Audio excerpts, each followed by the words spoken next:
I was inspired because I did an interview with the Oxford, and the guy that interviewed me, Lamar, we were driving around and he said to me, you remind me of like the lineage of a Nina Simone or Roberta Flack, who are from North Carolina, or Shirley Caesar. Like, your lyrics, you're soulful, you know, you have some gospel in you, of course. Like, I feel the God love, and I was like, wow, I never really thought about it like that. So I went back and I recorded a song called Aaliyah, and it was like, I'm a tomboy. It seems like it's not popular or the cool thing to do to be a tomboy, but I grew up on Aaliyah when she was a tomboy, so I was like, yo, to think of it, I'm small pieces of all these different women that inspire me. Like, I love Felicia Rashad. That's the motherly part of me. I love Cicely Tyson, her wisdom. I love, you know, Missy Elliott, her creativity and just being different. I love Lauren because she's truthful.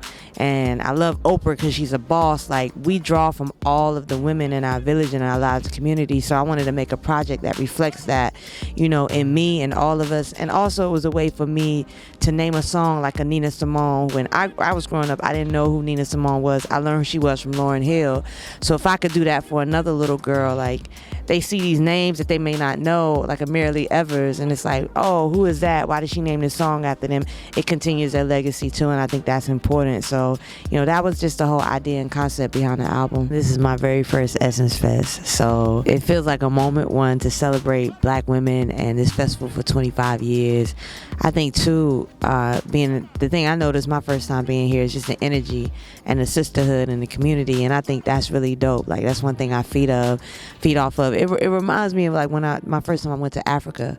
Like, I feel like I belong. Like, we were talking about flying here. Yesterday was such a crazy day even getting here, but we got on the plane and it's like the soul plane, like for ladies. So we get here, everybody like, hey, they singing. It's joyous. It's energy. You feel the confidence, the pride, the love. Like, that's what I'm drawing from it most. But, you know, just seeing people like Missy too, and celebrating Mary J. Blige, and, you know, just all the artists, and talking to the panels, like, being that we could have a place where we could give to each other and celebrate each other at the same time. Like, I just really think that's dope. Black girl magic, I think, is just walking in your own light and owning your uniqueness and living in that, and just finding your purpose and giving it and shining it, and just being you. Like, that's the best thing you can do, is be yourself. And there's magic in all of that, because we're all created different and we all have a purpose, and I think that's Black girl magic. What's up, y'all? This is B.O.B. This is G-Eazy. I'm Mo. This is Julia Michaels. This is Logic. Make sure you subscribe to the Recording Academy channel. Flex.